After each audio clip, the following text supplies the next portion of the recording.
Ok.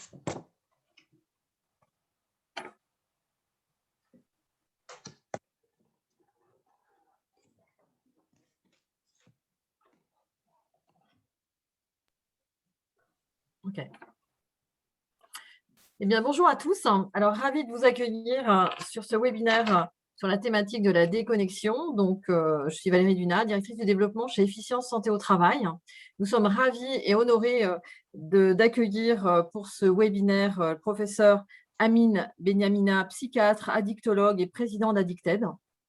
Également, le docteur Corinne Dano, médecin du travail et addictologue. Samy Amri, webmaster chez Addicted Pro. Il nous fera découvrir une navigation rapide du portail Addicted Pro. On va donc démarrer cette conférence, ce webinaire. Merci de votre participation par avance. Vous pouvez poser des questions sur le chat, questions-réponses. On essaiera d'insérer au fur et à mesure certaines questions. Et sinon, on a un temps de questions-réponses à l'issue de cette discussion. Donc, merci par avance pour vos questions et l'intérêt que vous portez effectivement à cette thématique. Donc, la déconnexion, c'est une thématique d'actualité, effectivement, au sein des entreprises, mais à la fois dans notre vie, dans notre sphère privée, professionnelle, comment on allie effectivement ce droit, ce devoir, cette envie. Et on est là pour effectivement partager avec vous cette thématique. Donc, on va démarrer. Donc, Amine, je vous pose effectivement la première question. C'est quoi une conduite addictive? Bonjour et merci Valérie, merci Efficience Santé pour cette collaboration qui, je l'espère, sera fructueuse, je n'en doute pas. Alors, si vous me posiez la question que j'étais devant mes étudiants dans l'amphithéâtre, ben, j'aurais une réponse très savante avec des termes très, très hermétiques, ce n'est pas le but. Oui. Globalement, ce qu'il faut avoir en tête quand on parle de conduite addictive, ce sont trois sphères dans lesquelles on peut explorer la particularité addictive. D'abord, et avant tout, c'est une vraie perte de liberté. C'est tout ce qu'on appelle une perte de la liberté de s'abstenir. C'est un vieux et grand qui n'est plus de ce monde, alcoologue, qui l'avait défini à la fin des années 60. Et puis, finalement, la consommation, la répétition de la consommation, que ce soit des produits ou un comportement, nous fait perdre la capacité de nous abstenir. Et à côté de ça, donc, il y a des dommages qui s'installent, ce qu'on appelle des dommages, des vraies atteintes, une atteinte physique en fonction du produit et puis de l'ancienneté de l'addiction, avec parfois des problématiques environnementales qu'on verra, mais on a aussi des dommages psychologiques avec de l'anxiété, des troubles du sommeil, et puis le sentiment d'être obsédé par la consommation ou par la répétition de ce comportement. Donc, du coup, ces deux dommages vont avoir incontestablement et notamment des risques environnementaux et dans le travail, on le voit bien, c'est de l'absentéisme, un retard, des accidents au travail, des maladies graves qui font que finalement les usagers et les travailleurs et les salariés ne peuvent finalement pas réfléchir et plutôt assumer leur fonction pour laquelle ils sont dans l'entreprise. Donc, en gros, voilà comment je définirais dans ce cadre précis la conduite addictive. Merci pour cette première définition. Et c'est quoi une conduite, donc suite à la conduite addictive, comment sommes-nous tous égaux finalement face à cette conduite addictive ou est-ce qu'effectivement on est inégaux? Hélas, non, on est inégaux pour des raisons à la fois naturelles et biologiques. Les femmes, hélas, sont plus vulnérables que les hommes pour les mêmes quantités et les mêmes conditions de consommation, notamment pour ce qui est de l'alcool. Évidemment, addiction très importante et légale en France. On a des facteurs personnels liés à son parcours personnel, on a des vulnérabilités psychologiques, on a des environnements, on a aussi des différences en fonction des niveaux socio-économiques. On voit bien lorsqu'on regarde les statistiques et on regarde les études, notamment tout ce qui est études épidémiologiques suivies de cohortes, que les personnes de sexe féminin qui viennent d'un milieu défavorisé et qui n'ont pas accès à l'enseignement ou bien au savoir, à la connaissance, sont plus sujettes aux dommages que j'ai cités tout à l'heure. Donc, on n'est évidemment pas égaux. Et puis, on a des facteurs environnementaux, le logement, les conditions de travail, puisqu'il s'agit de ça, les conditions de vie, la constellation familiale, les ruptures affectives, les ruptures à l'intérieur des couples, à l'intérieur des familles, qui peuvent jouer un rôle dans la différenciation, dans la vulnérabilité. Et puis, il y a des facteurs que l'on porte en nous, ce sont des facteurs biologiques et génétiques qui fait qu'on a des personnes plus vulnérables que d'autres ou plus protégées que d'autres. Il y a des facteurs biologiques qui protègent et des facteurs génétiques qui protègent. Donc voilà, hélas, on n'est pas tous égaux face à une conduite addictive. C'est la raison pour laquelle la médecine personnalisée, dont on parle beaucoup, est vraiment très importante en matière des addictions, c'est-à-dire une prise en charge au plus près des patients ou au plus près des usagers.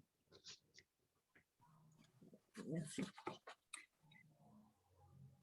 Alors, quelle est l'influence du contexte sanitaire aujourd'hui sur les conduites addictives, puisque effectivement, on a connu et on connaît encore une situation inédite et qui a sans doute effectivement une influence que vous allez pouvoir nous expliquer, Amine.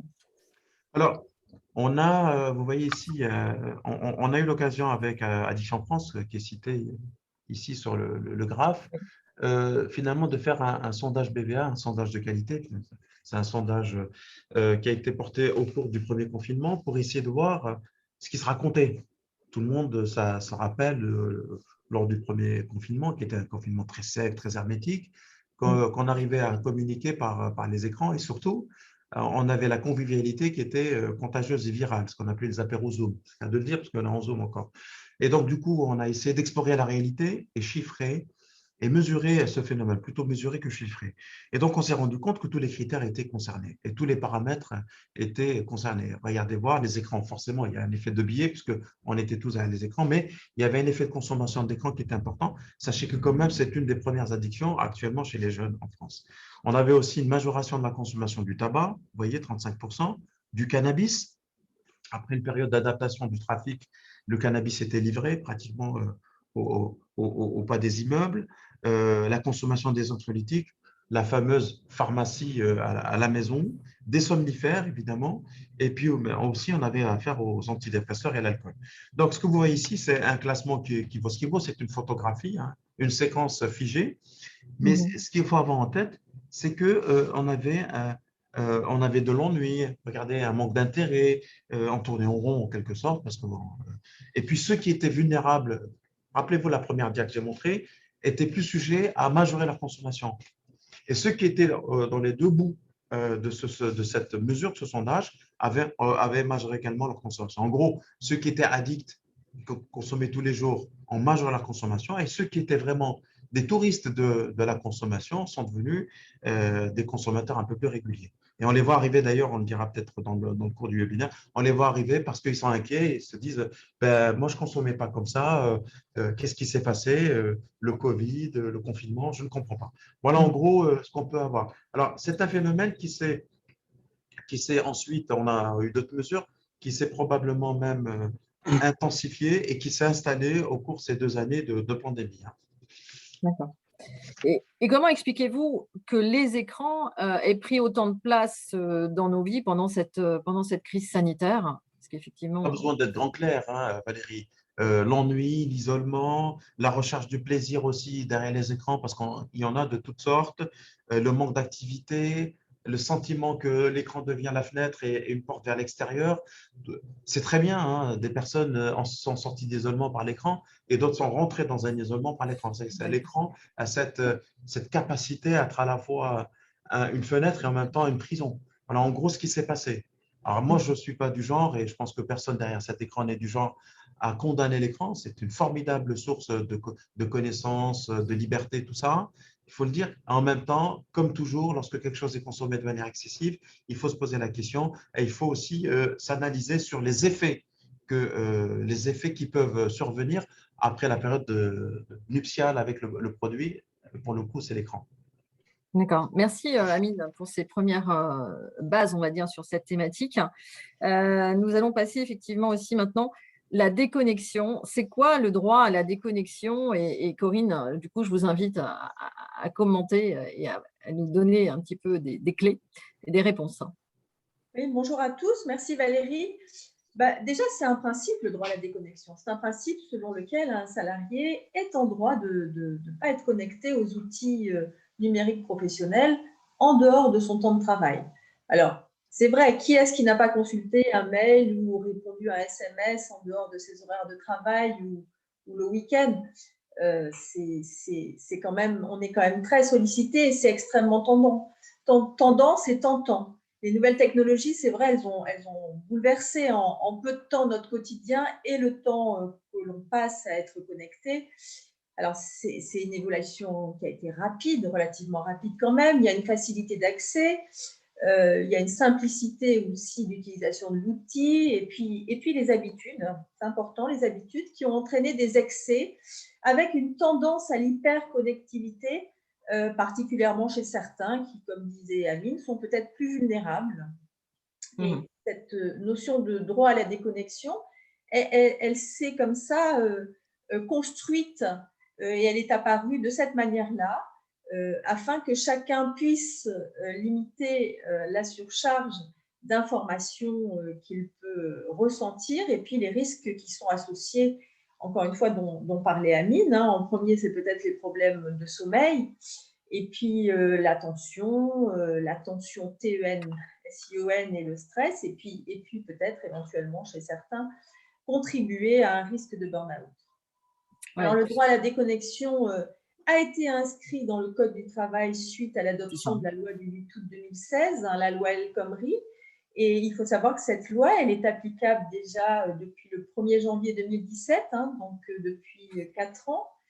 Elle concerne tous les salariés sans exception et bien évidemment, sont peut-être davantage concernés les salariés éligibles au télétravail et puis les cadres. Tout à fait. Alors, pour poursuivre, pourquoi ce droit à la déconnexion?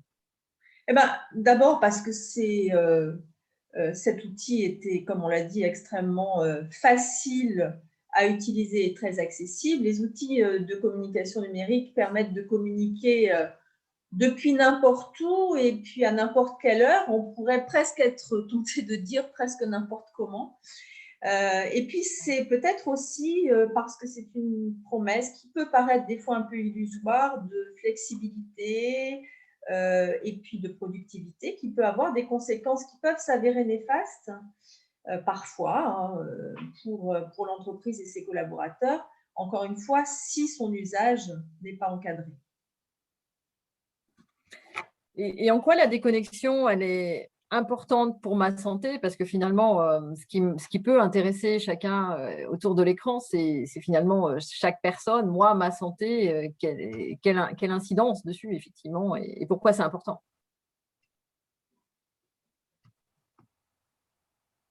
Je pourrais vous répondre rapidement, Valérie, en disant que dans le fil droit de ce que vient de dire Corinne, c'est qu'un sentiment d'être débordé par un travail impliquant un investissement personnel, on a le sentiment d'être en multitâche. Alors, je veux faire une confidence. On est aussi, nous, en ce moment, dans une surconnexion, puisqu'on est là, on est connecté. Et évidemment, c'est toujours pareil. Il y a un sentiment d'être envahi par Teams, par Zoom, et ce qui n'est pas ce sentiment, c'est la réalité. Et on se dit, bon, encore un peu, puis je le fais depuis chez moi, je le fais entre deux, je vois des malades et ensuite, voilà. Donc, c'est comme ça, et on est assez rapidement débordé. S'il n'y a pas un regard extérieur, on n'y arrive pas. Et en même temps, je consulte mon téléphone perso, mes réseaux. Il y a quelque chose de l'ordre de la possibilité de pouvoir tout assumer qui fait qu'à un moment donné, on n'assume plus rien. Le fameux don d'ubiquité avec les réseaux sociaux, avec la technologie, on y arrive. C'est ce qu'on appelle le multitasking et le technostress arrive. Donc, tout ceci induit des troubles du sommeil, une réalité, une baisse de la concentration, de l'obésité, on ne bouge pas, de la mauvaise conscience qui est une réalité et un mauvais état de santé. Et puisqu'on parle de travail, le résultat, c'est la dégradation de la qualité de vie au travail. Même si on n'est pas physiquement au travail, on est quand même au travail derrière l'écran. Et ça, c'est mauvais pour la personne et surtout aussi, c'est mauvais pour l'entreprise. Donc, il y a un affaiblissement de la compétition, des capacités cognitives, de la concentration, de la mémorisation. Du coup, la déconnexion est un élément important. Le burn-out étant quand même finalement la limite extrême. Quand on se déconnecte, on ne reste pas à la maison, on ne reste pas au boulot, on se lève, on se balade dans le quartier, on prend un café ou je ne sais, on prend un verre d'eau, on prend l'air et on revient. Donc, se déconnecter, c'est carrément se déconnecter, y compris de l'environnement. Voilà pour toi pourquoi c'est important la déconnexion. Merci pour cette précision. Alors, Corinne, depuis le télétravail, les collaborateurs s'estiment hyper connectés. Et par quoi cela se traduit-il très concrètement? Eh ben, par l'impression d'avoir une augmentation de la charge de travail et une dégradation des conditions de travail liées au numérique, hein, c'est 60 à 70% des cadres jugent que la connexion entre guillemets permanente augmente cette charge de travail. Et ça, ce sont des chiffres qui sont apparus bien avant le confinement et qui probablement se sont majorés avec, hein, puisque c'est des enquêtes de 2015 hein, déjà qui pointait ça, avec une augmentation de la charge mentale qui s'aggrave avec les contraintes techniques qui sont liées au travail en distanciel, hein, l'angoisse de ne pas être connecté, que ça ne fonctionne pas au dernier moment, qu'il y a un souci et qu'on se dise mais voyons, qu'est-ce que j'ai encore fait, qu'est-ce que j'ai pas fait, etc., etc. Il y a aussi un sentiment, et ça c'est très important, de perte du lien collectif, avec un appauvrissement des relations professionnelles qui sont assez prégnantes dans le tout distanciel, hein, c'est-à-dire qu'on ne voit pas les collègues, on partage pas forcément le formel et l'informel, et ça peut se traduire aussi par un sentiment d'isolement qui s'aggrave dans les situations où il faut gérer le stress et la pression qui est induite par le travail. Et puis, on n'y reviendra pas, mais la porosité vie personnelle, vie professionnelle, elle est prégnante parce que nos outils sont partout, hein, le smartphone dans la salle de bain, le portable dans la chambre, l'autre portable dans… Voilà, c'est des outils tellement transportables que finalement, on les retrouve partout dans la maison. C'est ça. Alors, il y a une autre notion, Amine, qui est importante aussi. Plus mes collaborateurs sont connectés, plus je constate une baisse de motivation et d'efficacité. Est-ce normal? Oui, c'est tout à fait normal. Une dépendance aux écrans et à l'outil numérique comme ça avec écran produit l'effet inverse escompté, c'est-à-dire plus on est sollicité par cet outil et moins on est efficace. C'est étonnant. En revanche, si on arrive à l'utiliser, et c'est-à-dire avoir la bonne dose, on peut être efficace. Il y a une explication, elle est à la fois psychologique et physiologique, un amoindrissement de la concentration, de l'attention, la connectivité cognitive et psychologique est moins bonne, et puis forcément, on produit moins de choses. On a aussi une tentation de faire plusieurs choses à la fois. C'est ce que d'ailleurs, quand vous prenez votre portable, vous avez la possibilité à la fois d'écrire, de répondre, de lire un mail. Donc, c'est le fameux multitask des smartphones. Donc, ça produit la même chose à un niveau plus élevé. Et donc, ce qui est terrible, c'est que le disait très bien Corinne, il n'y a plus de frontières entre la vie personnelle et la vie professionnelle. On lit les mails, même si on le fait en camouflé dans son lit. On a le téléphone partout. D'ailleurs, ils ne sont pas trompés, les industriels. Ils produisent des outils qui vont dans l'eau et qui sont incassables. C'est qu'ils se sont bien rendus compte que ces produits qui normalement étaient destinés à être dans un lieu précis nous accompagnent partout. Et je ne voudrais pas rentrer dans les détails. Quand je dis partout, mais vraiment partout. Donc, si vous constatez clairement qu'il y a une baisse d'efficience auprès de votre collaborateur, discutez clairement, aménagez un espace, faites de telle sorte que vous allez les surprendre en disant ne travaille pas plus que ça, travaille comme ça, parce que c'est à la fois une manière pour vous de montrer que vous avez un regard qui est empathique vis-à-vis de votre collaborateur, et en même temps, vous allez tirer le meilleur de lui-même, c'est-à-dire le limiter dans la connexion. C'est effectivement essentiel. Alors, Corinne, comment faire pour réguler l'usage des mails dans mon entreprise? Alors, c'est vrai que 43% des salariés déclarent ressentir de la fatigue liée au flux d'informations qu'ils jugent trop important. Donc, peut-être déjà, il faut prendre conscience qu'il y a d'autres alternatives que subir ce qui se passe et choisir. C'est vraiment un choix, hein, c'est-à-dire que c'est une posture à prendre et elle n'est pas facile pour chacun d'entre nous de choisir de changer ses habitudes. Alors, il y a plusieurs programmes, mais on peut par exemple choisir d'appliquer le programme de la Digital Detox hein, avec ses 11 règles que je peux vous citer. Hein, par exemple, Oui, c'est important de les citer, je pense. Oui. Oui, d'accord. Donc, restreindre le nombre de destinataires en copie. Ça, c'est parfois des choses qu'on oublie avec éviter la fonction répondre à tous, mettre son téléphone en off, vraiment en off et pas que en silencieux lors des réunions, ne pas répondre aux mails qui n'appellent pas de réponse, bien évidemment, rédiger des mails qui seraient concis, éviter les questions ouvertes, supprimer les historiques de discussion, ça c'est quelque chose qu'on oublie fréquemment, et puis privilégier la communication verbale quand c'est possible, hein, c'est-à-dire qu'envoyer un mail au collègue qui est dans le couloir du fond, c'est peut-être un peu dommage et que parfois on peut, sans le déranger, trouver des moments pour se parler, faire des pauses numériques dans la journée, au moins la pause déjeuner si ce n'est plus, et puis ne pas solliciter les collègues bien évidemment aux heures tardives, ne pas imposer aux collègues de répondre à vos mails dans des heures indues ou même au cours de la journée. Et puis avant de partir en vacances, alors ça c'est quand même d'actualité, mettre en place le système pour prévenir les interlocuteurs de vos indisponibilités, et puis en précisant pour les faire patienter votre date de retour. Et puis, ce qui est important, ça paraît des petites choses évidentes, toutes ces bonnes pratiques, mais se les appliquer à soi-même et puis les communiquer autour de soi permettra probablement de changer les représentations et les modes de fonctionnement. Et oui. Alors, quel conseil pour que les collaborateurs gardent la maîtrise de leur comportement face à leur outil de travail? Alors là encore, le choisir et puis s'organiser pour pouvoir changer ses habitudes.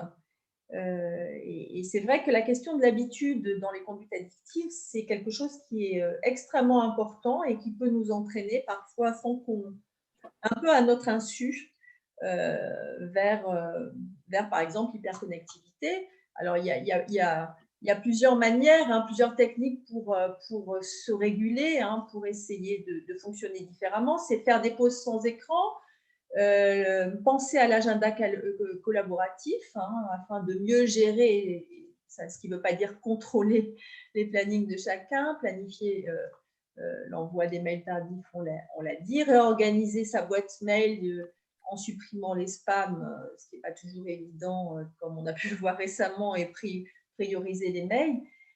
Tout ça pour pouvoir économiser son attention et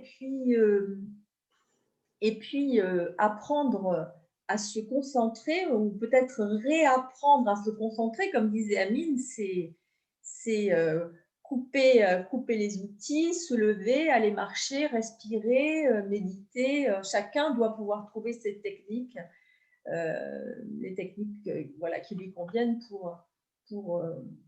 pour effectivement être moins dans la dispersion vers lequel tout ça nous entraîne. Et puis, c'est désactiver bien évidemment les notifications, sauf si on a besoin.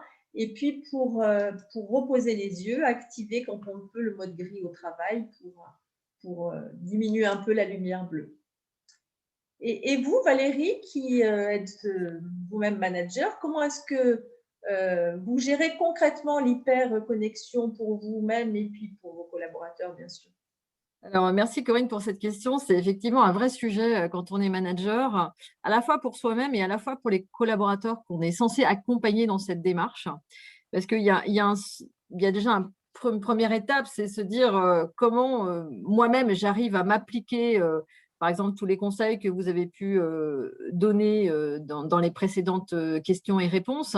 C'est effectivement, j'applique moi-même ces règles-là pour moi. Et ça, c'est déjà une étape très difficile quand on est manager, aujourd'hui dans l'environnement dans lequel on vit, à la fois, je dirais, par le télétravail, par les nouveaux modes de travail qu'on a pu mettre en œuvre aujourd'hui, c'est-à-dire des réunions Teams, des Zooms, et effectivement, on est hyper connecté et on enchaîne les réunions les unes après les autres, et par moment, on n'a même pas 5 minutes entre 2 réunions, et du coup, on n'a pas le sas de respiration. Et quand tout à l'heure, Amine, vous disiez de couper, d'aller prendre l'air, de prendre un verre d'eau et de sortir finalement de cet environnement, j'avoue que au bout d'un an d'hyperconnexion quand même, alors j'ai toujours été très connectée, donc c'est un sujet hein, qu'il faut travailler, c'est de se dire, je me mets parfois, j'arrête de faire un 9-10, un 10-11, un 11-12 dans les réunions. Donc ça, c'est déjà un premier un premier step. Communiquer aussi avec les gens qui nous entourent, avec nos collaborateurs. Et je pense qu'il y a un point qui est important, c'est à la fois avoir confiance dans notre environnement de travail, adopter aussi ce mode, je fais confiance aux autres et ils me font confiance dans la relation de travail. Ça, c'est important. Et c'est également, à un moment donné, accepter que changer nos habitudes prenne du temps. Et là, comme vous disiez tout à l'heure, une addiction, il faut quelques mois, il faut plusieurs mois pour changer les habitudes. Donc, c'est de se mettre aussi des étapes, de se dire, par exemple, j'arrête déjà d'être hyper connecté le week-end, sauf urgence, je n'envoie pas de mail le week-end. J'apprends à décaler aussi mes mails parce que c'est vrai qu'un manager peut à un moment donné se dire, là, j'ai besoin de me concentrer et je vais travailler 1 heure. Et effectivement, ça nécessite derrière des envois de mails. Eh bien, je les décale. J'ai eu cette discussion, par exemple, avec un médecin du travail. Donc, c'était assez pittoresque parce que le médecin me dit on a un DRH groupe qui est vraiment très prévenant, très bienveillant envers ses collaborateurs et ses équipes. Mais bon, le problème, c'est qu'il envoie des mails à 4 heures du matin à ses équipes ou alors à minuit et finalement, il stresse tout le monde. Et donc, je dis à ce médecin, mais est-ce que tu peux peut-être lui en parler et lui dire simplement d'apprendre à décaler. Alors, ça peut sembler anodin, mais c'est vrai qu'on est beaucoup à ne pas forcément décaler l'envoi des mails. Et je pense que c'est des premières étapes sur la déconnexion et en fait, ne pas imposer non plus sa connexion aux autres. Parce que finalement, on est manager, on est directeur, on a certaines positions dans certaines entreprises, mais on ne doit pas, c'est une responsabilité aussi de manager, on doit être assez exemplaire sur cette dynamique de déconnexion et donc de ne pas imposer sa connexion aux autres.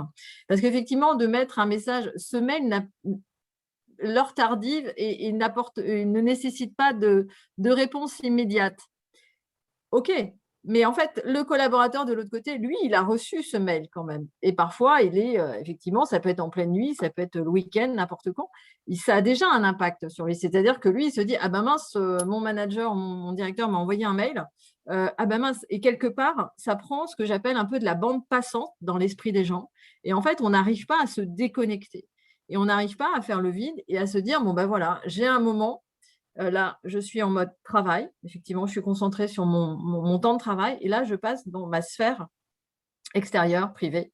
Et c'est vrai que l'année qu'on vient de passer ne nous a pas aidés et a plus effectivement accentué cette problématique chez certaines personnes qui étaient déjà hyper connectées. Donc, voilà, moi, si je devais retenir trois messages principaux, c'est effectivement arriver à avoir un climat aujourd'hui de confiance, parce qu'on a vu que le télétravail à distance, ça pouvait être vécu entre guillemets comme un flicage, excusez-moi le terme, mais des enchaînements de réunions, de voir les agendas de tout le monde, de voir les hyperconnexions, de s'appliquer à soi-même aussi ces règles-là, et puis accepter, être assez indulgent avec soi-même et envers les autres, et en se disant qu'à chaque fois qu'on franchit une étape, eh bien, c'est tous ensemble que finalement, on va essayer de retrouver aussi une certaine, je dirais, déconnexion, et qui est nécessaire pour recharger effectivement les batteries, reprendre de l'énergie, parce qu'on s'aperçoit qu'effectivement, on a une baisse de la concentration, on est parfois beaucoup moins productif parce qu'il faut arriver à avoir des temps de respiration. Donc voilà, c'était un petit partage. Ensuite, alors, Amine, que penser d'un collaborateur qui ne répond pas instantanément à un mail, à un appel téléphonique? Eh bien, si on est dans l'esprit actuel, c'est-à-dire on aura le sentiment que c'est quelqu'un qui ne répond pas à son supérieur. Ça, c'est le premier des réflexes. On va dire, au nom de quoi, je lui envoie un mail, je l'appelle, il ne décroche pas. Mais après la formation, je pense que l'ensemble de ceux qui sont derrière l'écran comprendront que c'est peut-être quelqu'un qu'il faudra aller féliciter un jour. Évidemment, il faut que ce soit quelqu'un qui bosse et pas un tir au flanc. On est bien d'accord. Mais en même temps, la déconnexion et le fait de ne pas répondre instantanément est un vrai droit, on le dit, et c'est même quelque chose d'assez sain. Il peut parfaitement vous dire, je ne pouvais pas décrocher, je n'avais pas à décrocher parce que j'étais sur un dossier et je prends le temps de répondre comme il se doit. Donc, ne pas répondre à l'instant et en direct, ce n'est pas moins travailler. Il faut vraiment déconstruire ce pensif que les managers peuvent avoir. Pas tous, mais on peut l'avoir tous. Moi, le premier dans mon service, j'ai beaucoup de monde à gérer. c'est au contraire peut-être augmenter son efficacité. D'ailleurs, la meilleure façon de le faire, c'est le bilan de travail. Vous pouvez comparer les bilans de ceux qui répondent vite, parce qu'ils ont le téléphone pour autre chose, le jour où vous l'avez, ou le moment où vous les avez consultés, et puis ceux qui produisent. Donc, vous voyez, il faut vraiment déconnecter la déconnexion ou la connexion pour comprendre, en fin de compte, et mesurer la réalité de l'efficacité. Et très souvent, on est plutôt du côté de la déconnexion, synonyme de l'efficacité. Voilà ce que je pense de cette question, Valérie. Merci. Amine, pour poursuivre, à partir de quand peut-on dire qu'un collaborateur est accro à son travail?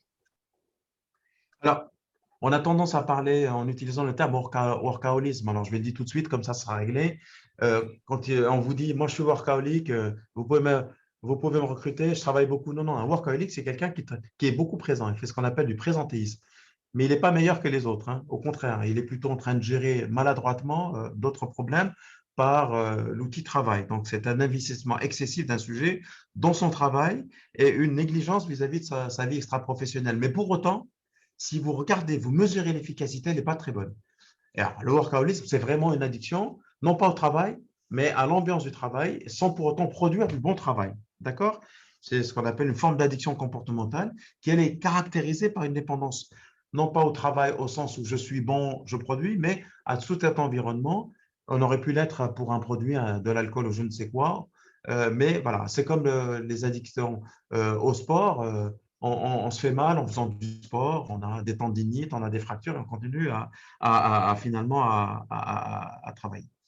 Bon, c'est un besoin compulsif de travailler ou bien de donner l'impression de travailler avec très peu de satisfaction finalement parce que ce sont des gens qui ne sont pas très heureux dans le travail et parfois ils ont des difficultés à poser des limites. Ce sont des personnes qui, dans le milieu du travail, poseront des problèmes, même si de l'extérieur on a le sentiment qu'ils produisent beaucoup. Donc, il y a en même temps un envahissement progressif de l'objet de travail et non pas de la capacité de travail, à la fois dans le milieu du travail et dans la sphère privée. Et puis, les facteurs de risque s'installent pour la personne, pour la famille, pour l'environnement et aussi, puisqu'il faut le dire, pour l'entreprise. D'accord? Donc, ce n'est pas très bon, l'addiction au travail. Il ne faut pas croire. La bonne relation au travail, c'est un travail sain, une relation saine au travail, avec des ruptures, des arrêts, des gens qui prennent leurs vacances, qui reviennent en forme. Vous voyez? C'est un équilibre. Alors, Corinne, certains collaborateurs sont insatisfaits dans leur travail alors qu'ils semblent hyper investis. N'est-ce pas un peu paradoxal, cette situation? C'est surtout un indicateur que quelque chose ne va pas bien.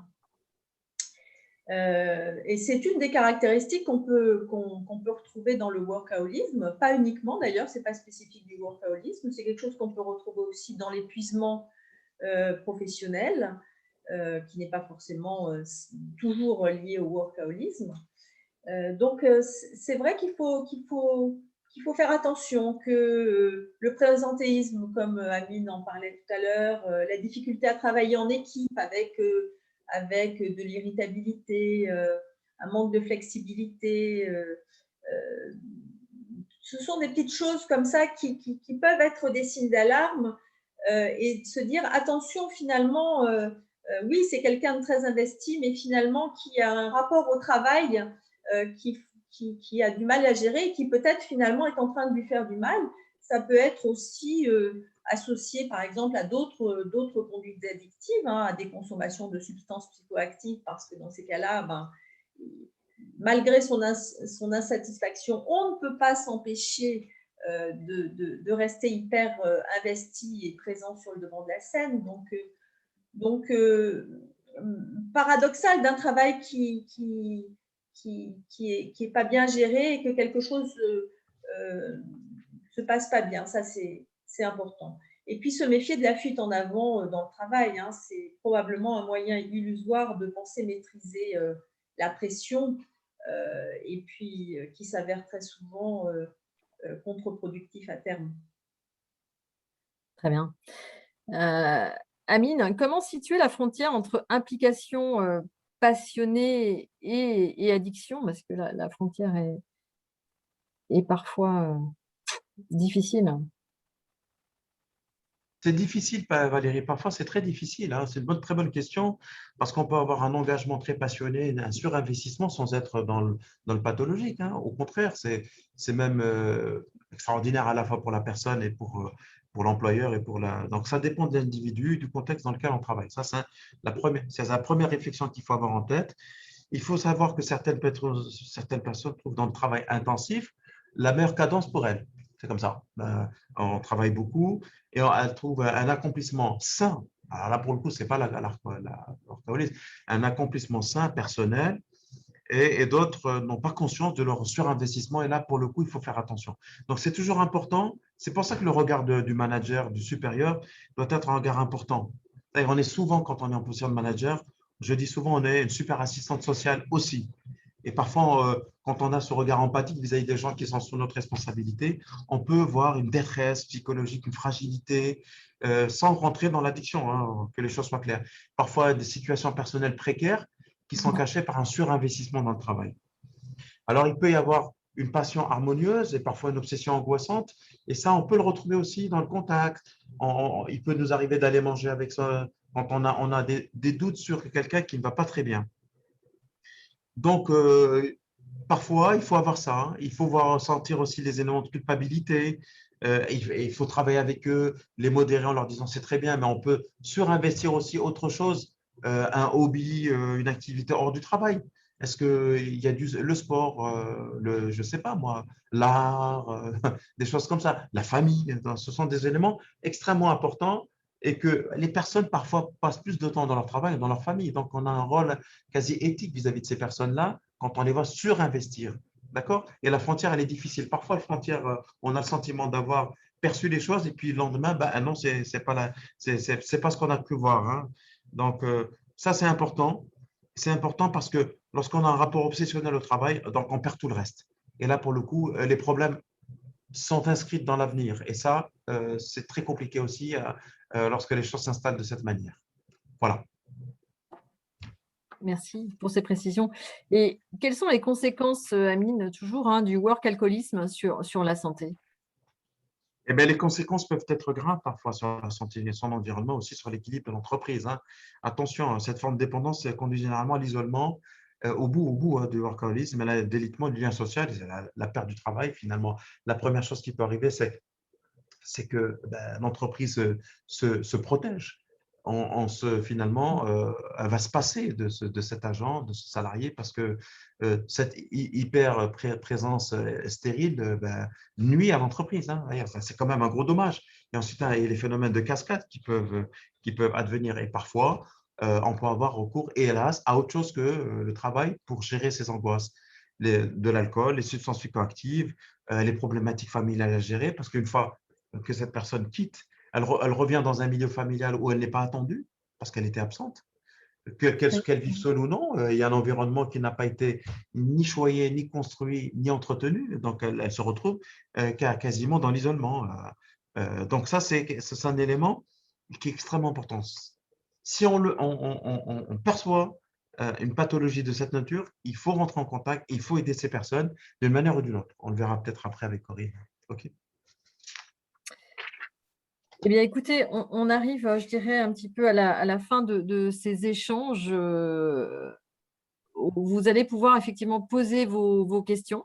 Pendant ce temps, on vous propose une navigation sur le site Addicted Pro, je dirais je vais résumer en disant, voilà, c'est une vraie boîte à outils, à la fois pour les entreprises, pour les professionnels de santé, et je vais laisser, Samy nous faire découvrir, ce site. Bonjour à tous, merci Valérie pour cette introduction. Donc oui, voilà, je vais vous présenter donc le site Addicted Pro, qui, comme l'a dit Valérie, est une véritable boîte à outils, à la fois pour les entreprises, les équipes dirigeantes, pour lesquelles on va retrouver des fiches pratiques qui sont classées selon 3 catégories. Donc se renseigner pour avoir un premier niveau d'information concernant la prévention des addictions en milieu professionnel, pour vraiment pouvoir avoir des bases préventives pour commencer à mettre en place un plan de prévention. Alors, vous voyez, vous avez les choses sur les bonnes raisons de lancer une politique de prévention de la conduite addictive, le DUERP, les boissons énergisantes. Voilà, vous avez comment contacter mon service de santé au travail.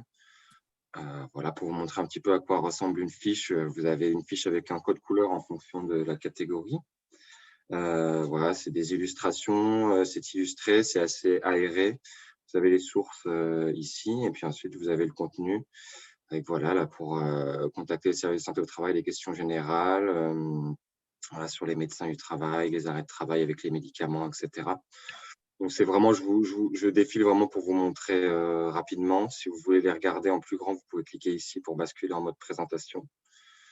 Vous avez donc accès à ces fiches pratiques. Deuxième niveau de fiche pratique, ça va être prévenir.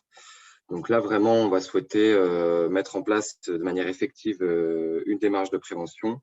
On va avoir besoin d'éléments plus concrets pour, par exemple, rajouter le risque des conduites addictives dans le règlement intérieur, savoir des éléments spécifiques pour le type d'entreprise, des choses sur les RPS, comment réussir le plan de prévention, des éléments juridiques également. Voilà, donc là, c'est vraiment, on a décidé de mettre en place une démarche de prévention. Comment on peut faire concrètement pour mettre en place, quels outils on peut avoir, quelles attitudes il faut avoir, à quoi il faut penser. Alors voilà, ça donne vraiment tous ces éléments-là. Et ensuite, on va avoir des fiches réagir. Donc là, c'est vraiment, on est face à une situation aiguë ou chronique qui est en face de nous. On doit réagir vite. Qu'est-ce qu'il est possible de faire? Donc voilà, vous allez avoir des éléments pour encourager des collaborateurs à arrêter de fumer, aborder l'alcoolisme avec un collègue, réagir face à un salarié en détresse avec l'alcool ou la drogue, et puis des éléments pour voilà, prendre en charge le burn-out ou gérer les surcharges de travail. Voilà, c'est quand même assez actuel pour le thème de ce webinaire. Toujours pour les entreprises, vous allez avoir aussi une liste d'acteurs avec des associations, cabinets de conseil, complémentaires santé, organismes publics, services de santé au travail, start-up. Voilà, vous pouvez aussi tous les retrouver ici. Vous allez retrouver voilà, la DGS, les CARSAT, l'Association Addiction France, les ateliers durables, l'efficience santé au travail, bien sûr. Voilà. Avec donc, voilà, la présentation, les missions et les actions, les apports au public, les points forts, et ensuite voilà, le contact, vous avez les adresses, l'adresse du site pour le visiter, et également le numéro de téléphone. Ensuite, pour ce qui va être des collaborateurs, des outils qui sont plus à destination des collaborateurs, on va avoir des autotests, tests d'évaluation, voilà, pour évaluer l'alcool avec l'audit, tabac, Fagerstrom, dépendance à Internet, au workaholisme aussi, dépendance au travail, et un questionnaire au cannabis. Il faut savoir que ces tests aboutissent à un résultat, et en fonction du résultat, on va vous rediriger vers différentes solutions. Si le résultat est assez faible et que la dépendance est peu probable, on va vous orienter vers de l'information. Si le résultat est relativement élevé, mais pas encore suffisamment pour que ce soit une dépendance déclarée, on va plutôt vous orienter vers des forums ou des lignes d'écoute. Et puis, si vraiment le score est élevé et que le risque de dépendance est très probable, là, on va vous rediriger vers donc notre annuaire géolocalisé. Vous pouvez le trouver sur Addicted, juste ici. Voilà, vous avez vraiment tout ce qui est possible de trouver en termes de structures addictologiques, voilà, des centres de soins d'accompagnement de prévention de l'addictologie, les fameux XAPA, les structures hospitalières, les addictologues publics et libéraux, et également aussi les consultations jeunes consommateurs, ce qui peut être intéressant pour des jeunes qui n'osent pas parler à leurs parents de leur consommation, ou aussi également des parents qui sont en détresse vis-à-vis de la consommation de leur enfant et qui ont envie du coup de consulter. Puis ensuite, voilà, toujours pour les collaborateurs, vous allez pouvoir avoir le forum d'entraide Addicted, qui est donc modéré par des patients experts, donc des personnes qui sont venues à bout de leur addiction et qui, en plus de leur savoir expérientiel, ont aussi un savoir médical pour pouvoir aider et comprendre au mieux les phases par lesquelles les personnes victimes de dépendance peuvent passer. Donc, vous avez des espaces coronavirus, proche entourage, alcool, cannabis, tabac, autres drogues, médicaments, jeux, comportements.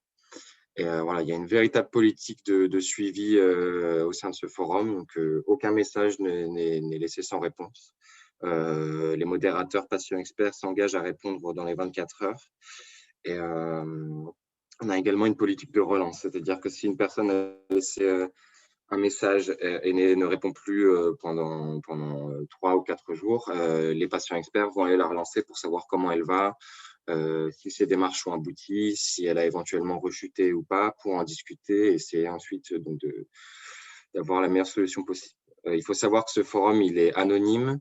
Les messages sont cryptés, donc c'est totalement anonyme. Vous pouvez l'utiliser sans aucun souci de sécurité. Voilà, c'est vraiment fait pour pouvoir échanger de manière intime avec des personnes qui sont potentiellement passées par les mêmes étapes que des personnes dépendantes. Voilà. Parfait. Merci beaucoup pour cette présentation, Samy. Nous avons une excellente question et je trouve qu'elle est très pertinente et vraiment, c'est le bon timing. Quels sont vos conseils pour se déconnecter pendant les congés d'été quand on est manager? Alors, Corinne, Amine, vous avez sans doute Je vais tous les essayer deux. je vais laisser Corinne, mais bon, moi, j'ai une remarque assez cocasse. Je me dis, c'est ne pas prendre son téléphone ou bien pas passer un contrat avec son environnement, son entourage familial, personnel, les amis. Voilà, je ne le prends pas ou je vois une seule fois par jour un peu les messages que j'ai. Ah, si on a un téléphone professionnel, je pense qu'il ne faut pas du tout le prendre, très honnêtement. Et pour ce qui est du téléphone personnel, il faut jouer le jeu, téléphone ou portable. Donc, c'est pas simple du tout. Voilà, donc ça, c'est des astuces de bon sens, hein. Mais peut-être que Corinne a peut-être plus d'astuces que moi, hein, Corinne. Bon, non, moi, je dirais un peu la même chose que toi. Je crois que ce qui est important, c'est déjà décider. C'est très important d'y réfléchir presque avant de partir en vacances et de décider que cet été sera un été peut-être un peu différent des autres.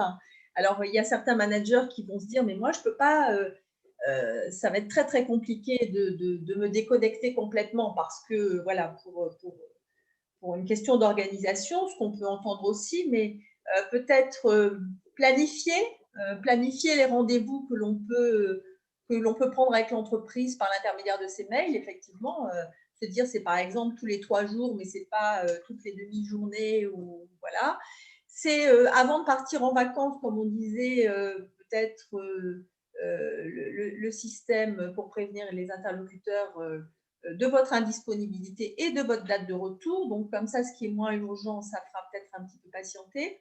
Prévenir aussi votre entourage que vous ne répondrez pas systématiquement et rapidement à tout et que, voilà, plus vous allez préparer les gens et finalement, moins on se sent coupable de ne pas répondre. Et comme disait Amine, la question de l'engagement auprès de son entourage, c'est quelque chose qui fonctionne assez bien.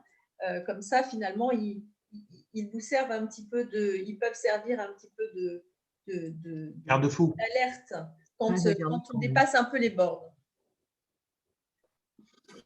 Merci effectivement pour ces conseils. Je pense qu'il faut se fixer, je pense, quand on est manager aussi, des objectifs qui soient réalisables et entendables pour nous, pour qu'on ne soit pas en fait le vivre comme un échec en fait de ne pas avoir réussi à se déconnecter. C'est de passer les messages aussi vraiment dans l'entourage proche, personnel, mais aussi professionnel, et en ayant, je pense, organisé son absence. Il y a le message d'absence effectivement sur Outlook, par exemple, sur son téléphone portable, et c'est peut-être aussi d'avoir un relais en disant, ben voilà, pendant cette période, n'hésitez pas à contacter telle personne, parce que c'est vrai que la difficulté, c'est de se dire, oui, mais si je ne suis pas là, si je ne réponds pas, comment est perçu mon engagement au sein de l'entreprise et même vis-à-vis de l'extérieur, de nos clients, et est-ce qu'aujourd'hui, alors qu'on est connectable partout quasiment, voilà, c'est vraiment la question d'accepter de se déconnecter. Je pense que c'est C'est un point vraiment essentiel dans cette démarche-là. Et surtout, de se fixer peut-être des objectifs qui soient réalisables et en se disant, eh bien, cet été, c'est un premier début, je vais commencer à me déconnecter et progressivement continuer cette démarche. Et ça doit être un peu une démarche individuelle, mais peut-être aussi collective au sein des entreprises, avec des relais de managers opérationnels, de retour aussi, d'échanges avec les collaborateurs, de manière à construire un peu cette déconnexion et de ne pas se sentir seul, isolé, à être déconnecté. Ça peut être aussi un peu un risque. Pas d'autres questions? Sinon, allez-y, nous avons encore quelques minutes, donc ne pas hésiter. Alors, pendant ce temps-là, je vais faire un complément aussi d'information. N'hésitez pas, surtout, à contacter aussi votre service de santé au travail Efficience, qui est présent pour vous accompagner à la fois avec le médecin du travail, avec les infirmiers de santé au travail, avec les équipes pluridisciplinaires. C'est vraiment important de vous faire accompagner dans ces démarches-là. Nous avons aussi les psychologues du travail, des ergonomes qui travaillent aussi sur la charge. Un ergonome ne va pas travailler uniquement sur est-ce que je suis bien installée à mon poste de travail, est-ce que le siège correspond effectivement à ma morphologie, mais c'est aussi une étude de poste beaucoup plus globale avec une charge mentale, une charge de travail. Donc, vraiment, un service de santé au travail aujourd'hui est à votre disposition pour vous accompagner. Alors, c'est affiché, pardon, une slide avec deux QR codes, pardon. Un sur Instagram, puisqu'on a choisi un peu d'être plus en proximité aussi avec les salariés que nous accompagnons. Donc, sur des thématiques beaucoup plus de santé publique, mais très intéressant aussi au quotidien, sur la nutrition, sur le sommeil, enfin, tous les conseils, en fait, on va dire, qui vous accompagnent au quotidien dans votre vie personnelle et votre vie professionnelle. Et puis, un QR code sur Efficience qui vous fait un lien direct après sur le site d'Efficience. Je ne vois pas d'autres questions. Donc, je vais clôturer si Corinne, Amine et Samy n'avaient pas d'autres compléments à faire. Non, simplement pour dire que c'est une excellente initiative qu'Efficience a mise en place pour… Merci. pardon, excuse-moi Corinne. Pour évidemment les responsables RH, tout ça. C'est nouveau, mais c'est important à soutenir. C'est un tabou, les addictions. La connexion est un tabou, forcément. Et puis, c'est une manière moderne d'aborder et d'être efficient. C'est le cas de le dire dans le travail. C'est ce que j'avais envie de dire. Corinne? Oui, je voulais juste peut-être apporter une petite précision sur l'addiction au travail ou le workaholisme en disant que le travail, c'est quelque chose qui est socialement plutôt valorisé par rapport, par exemple, à une consommation d'héroïne, par exemple, ou de cocaïne. Oui. Et du coup, ça en fait un repérage tardif. Et c'est à partir du moment où effectivement les conséquences négatives apparaissent pour l'entreprise et pour la personne et pour les collègues que ça devient compliqué. Souvent, la personne qui rentre dans le workaholisme n'en a pas forcément conscience. Il est même souvent plutôt dans quelque chose qui est de l'ordre de la culpabilité parce qu'il se dit j'y arrive pas, il faut encore que je travaille, j'ai pas fait tout ce que je voulais faire, etc. Donc, insister sur l'idée qu'effectivement c'est quelque chose qu'on repère souvent tard et c'est dommage, c'est souvent au stade de l'épuisement professionnel. Donc, peut-être y penser avant et puis se dire qu'effectivement c'est important de dédramatiser ces situations, qu'il faut en parler, qu'il faut que les salariés acceptent d'en parler avec leur manager et puis bien évidemment avec le médecin du travail. Oui, tout à fait. Merci Corinne, merci Amine, merci Samy pour tous ces éléments-là. Donc, Efficience Santé au Travail, on est vraiment à votre disposition avec toutes nos équipes. Merci beaucoup pour votre participation. Les addictions ne doivent plus être un sujet tabou. Il faut vraiment qu'on puisse en parler. C'est une responsabilité collective d'entreprise, de chacun d'entre nous, de repérer, d'accompagner. Et on n'aura pas la solution immédiate, bien sûr.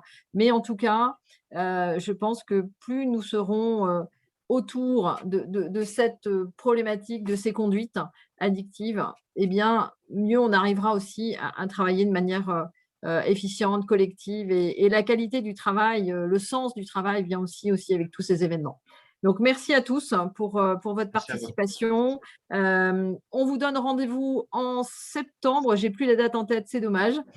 Pour d'autres rendez-vous avec Efficience et avec Addicted Pro sur d'autres thématiques d'addiction. Donc, on sera ravis de vous retrouver et d'échanger. Et puis, n'hésitez pas, si vous avez d'autres questions, on pourra y répondre. Demain, rendez-vous pour vos collaborateurs. Même heure, même rendez-vous avec le professeur Amine Benyamina qui sera à nouveau avec nous, et puis Corinne sur d'autres thématiques aussi. On sera ravis de vous retrouver. Merci beaucoup. À très bientôt. Merci. Au revoir. Au revoir. Merci. Merci beaucoup.